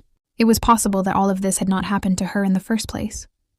They went to the hospital and saw that she might be suffering from memory loss because of the situation she was in, and he should leave her alone and not bring back her memories from the second time. He let her grandmother take care of her, so he would go sit with her and see that they have wounds on her body and back, and she doesn't remember how they happened. That's why he makes her rest so she can remember everything. Despite this, she asks about her mother, which will eventually allow her to talk to her. Since then, she has been living with her grandmother, and they have become separated. He wonders why they ended up like this in the first place. A lot of time has passed and they have more problems, and he doesn't understand why this is happening. Angelo used to yell at her because she would always get into fights. Worth would intervene to calm them down because Angelo would get very angry with her. Then Pierre went to talk to someone who said that his father had actually passed away, and that they both disappeared. They woke up in this strange place and didn't know what had happened. But suddenly he brought them food and talked to him, telling him that he had a connection to his mother and that he needed to know him well. He scared him a lot, and it turned out that this was his real father, whom he hadn't expected to kidnap them, and that's how they meet. But he's kidnapped them because he wants the Melman Angelo. When Ars goes to defend Jaga, they gang up on her and beat her. He's stronger than them, but Jaga hits him on the head, knocking him unconscious. She goes crazy when she sees blood and immediately remembers everything that happened in her life. She scares Ars terribly and looks at him, thinking he'll hurt her because they're all the same. He tries to stop her and reveal his identity, but she stabs him. He tells her he won't do anything to her, but she insists he'll hurt her. It's clear she's the reason for Ars's illness. He faints, still not understanding why Jaga did this to him. Since then, he's been suffering a lot because of what happened. He stayed in the hospital to recover, and doesn't know how to deal with it anymore. Suddenly, his friends arrive. Kaffer, Yoru, and Percy. They celebrate his recovery, and his friends are really doing well together. They celebrate his recovery and are all happy together. But then he sees Gaga with the knife and gets scared. She's already been watching him, and Kiefer asks about her, but she rejects him and goes to check on him. This makes him scared and very affected every time he hears her voice. She doesn't remember what happened, so he pushes her away completely. She doesn't want to get close to him, or talk about.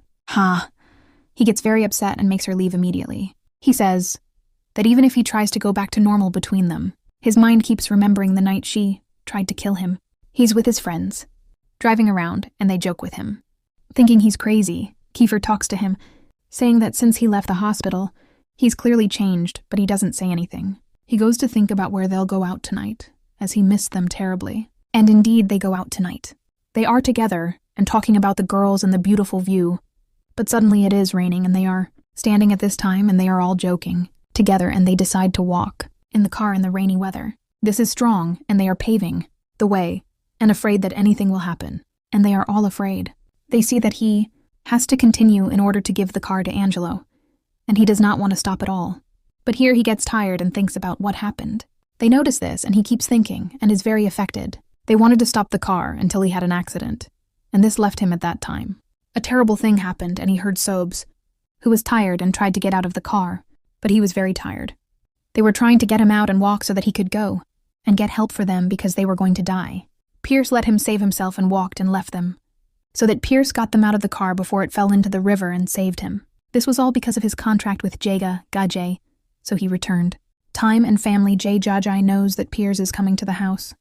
And as soon as he arrives, he refuses to be with his mother or her new boyfriend. She says she wants to be with her children, which shocks Jay Jajai because she thinks Piers is just her cousin. Piers goes and gets into another argument with his mother, who decides to tell Jay Jajai that they are siblings. Jay Jajai is shocked and cries a lot. They both stare at each other, and she feels very wronged. Will Jay Jajai discover more secrets about her life? And will Jajai, who's walking around in disbelief that Anas is her brother? She remembers her mother's words about confronting them about how they could hide from her that they and ours are actually siblings and couldn't possibly keep something like this a secret. She remembers their childhood together when they convinced her they were cousins, and he confirmed it in front of everyone. He defended her, and she knew how to influence him. He tried to get closer to her, and she wondered if they loved her or not because keeping a secret is dangerous, like her own life. She walks away crying uncontrollably, remembering everything that happened in the past few days, and that Ars is her brother. We then go back 6 days to Jajai, who's asleep with her room in complete disarray. It was literally CN who kept it organized. She says she can face anything. She remembers what happened with the chapter, Kiefer and the confrontation between Yuri, Kiefer, Ella, and Ars. She also remembers when she went after Yuri and he said he wanted her and arranged their engagement together, and when he hugged her. But Kiefer ran away, pretending he didn't see any of it, and he's very upset. She thinks about how Kiefer has been ignoring her ever since and not talking to her no matter how much she messages him. She doesn't know what to do to talk to him and explain what happened between her and Yuri, and that she wasn't cheating on him like he thought. So she decides to go to Kiefer's house, astonished at how she managed to do it and unsure what to say. She remains very confused. Finally, Ren appears again, but this time it's Kiefer who opens the door. Kiefer's brother, Kiefer, is shocked and thinks she's crazy. That's why she asks about Kiefer, knowing he's left the house. When he returns, he tells Kiefer she came and he goes inside. This makes her sit and wonder where Kiefer went. He calls Kaif, who's traveling, and Kaif answers. Kaif tells him that Jaja came looking for him and tells him not to say anything to her, that he wants him to focus on the purpose of his trip to London. He hangs up, which makes Kaif think about her a lot. He keeps checking her messages but doesn't reply.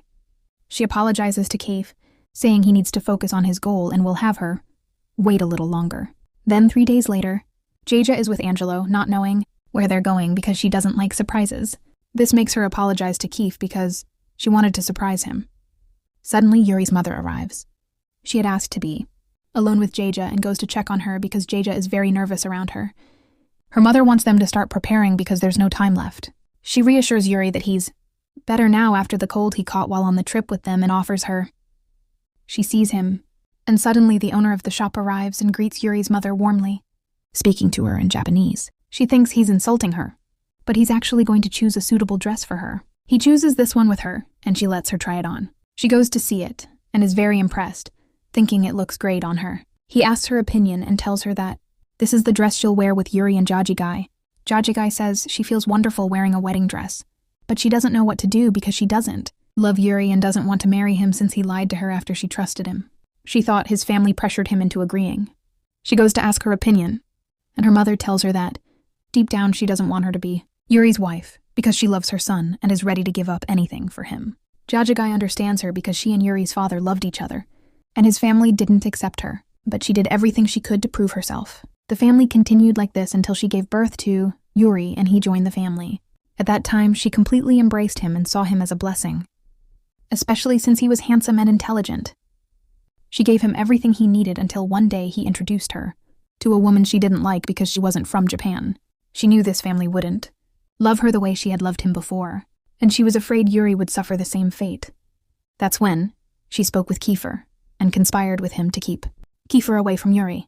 They started fighting over her, and from then on, Yuri changed.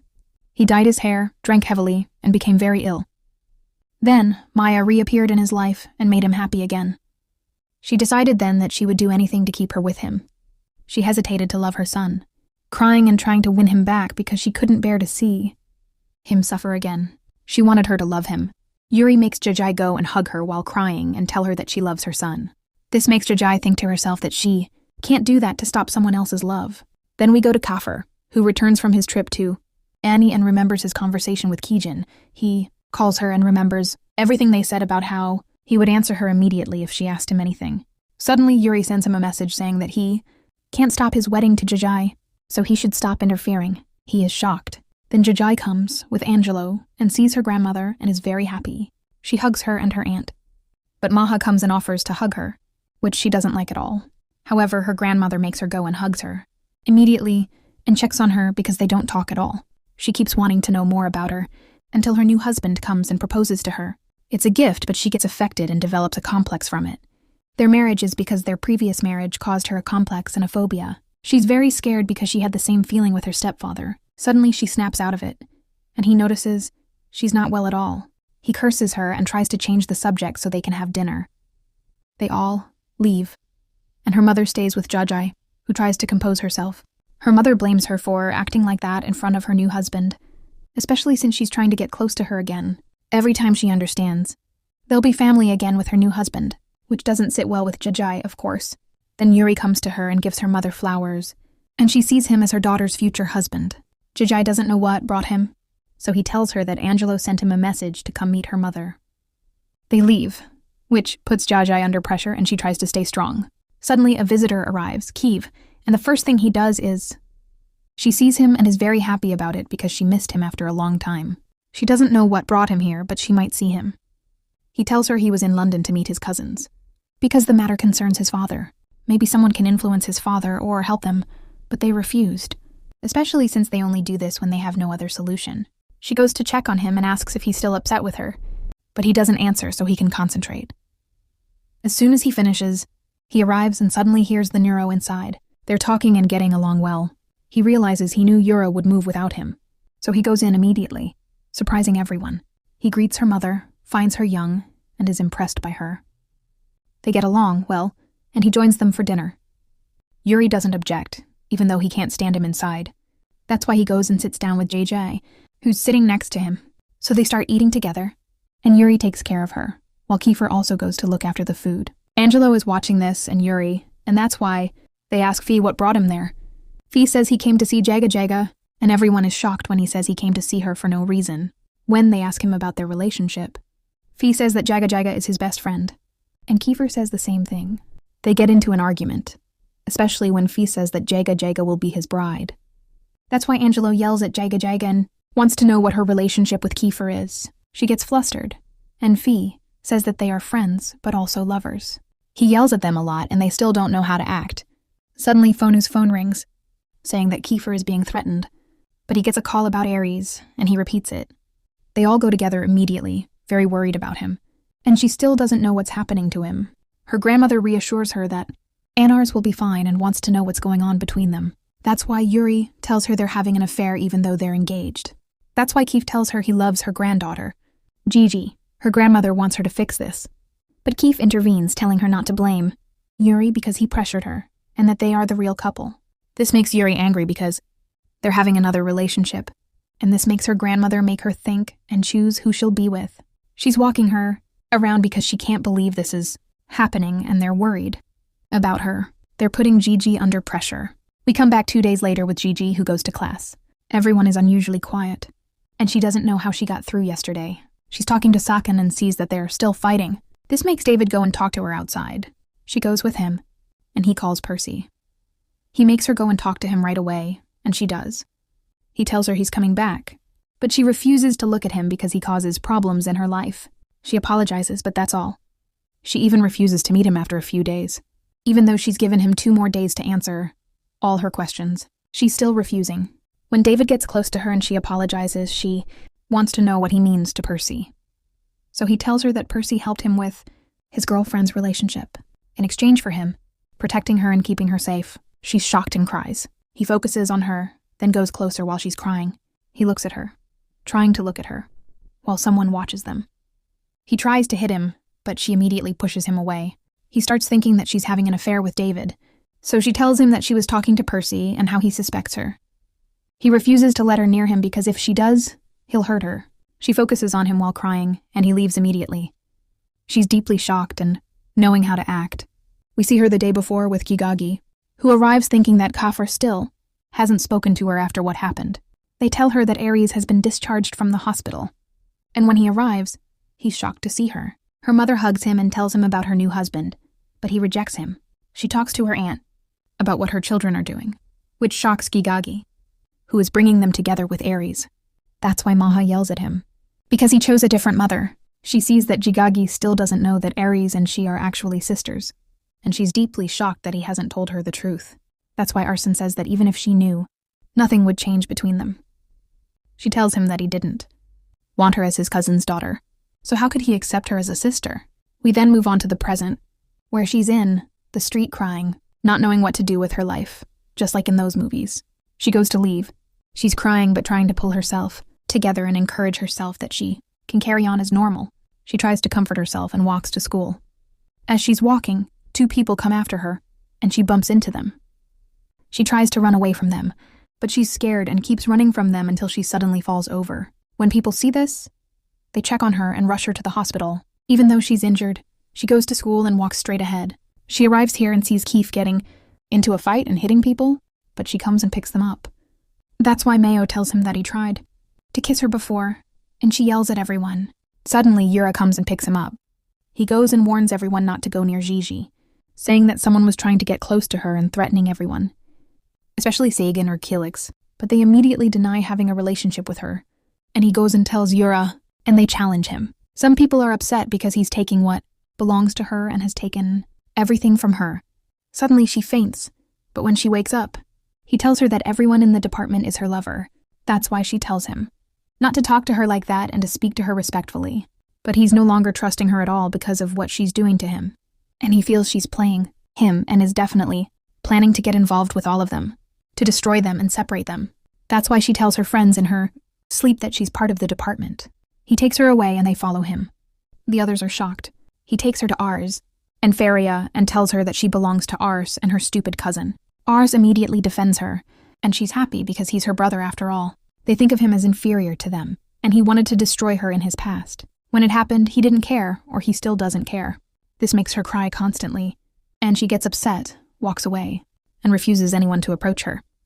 Wars and Kiefer are challenging each other, so now we're with JJ, who's asleep, wondering whether or not to go back to school after hearing the hurtful things she heard. She's still texting Kiefer, but he's ignoring her. She sees Sagan, Yuri, and Mika checking on her, so she texts Sagan that she's not going anymore. Suddenly, her mother arrives and takes care of her messy room, telling her she needs to focus on her life. She arranges for her to go to school instead of coming with her and her husband. JJ goes and overhears the class arguing about him telling her the truth and abandoning the plan. They feel sorry for JJ, who enters and is very surprised. She wants to know what this plan is they're talking about, the one where he tells her the truth. She asks her if she really wants to hear it, and he looks at everyone and tells her. He took advantage of her, and everyone in the department knows this. This shocks her deeply, and she looks at everyone, saddened by his situation. He was like family to her, and that's why he tells her he made her fall in love with him to get back at her. This was part of his revenge. And the whole class knows this. Even those closest to her are shocked. She cries uncontrollably, realizing that everyone she showed was fake, and this was part of his revenge. She goes and cries, looking at the whole class, the ones she considered her true friends, and continues to cry. She says that she once said no one could hurt her again, but she saw that there are still people who hurt her, especially the person she thought would protect her from everyone, the one who was her personal space. The one she truly loved, not jokingly. The one she thought loved her for real. The one she was devoted to and who sacrificed everything for. She remembers all her memories with him. She cries and says that none of this was real at all, and that only one person is truly saddened by her. She's surrounded by black people, but Jaiga decides to leave the department immediately. The second season ends here. What will happen to Jaiga after what happened to her in the department? And what about the one whose girlfriend, Kiefer, found out he was using her? What will Jaiga's reaction be? We'll find out in the new season, my friends. So don't forget to subscribe to the channel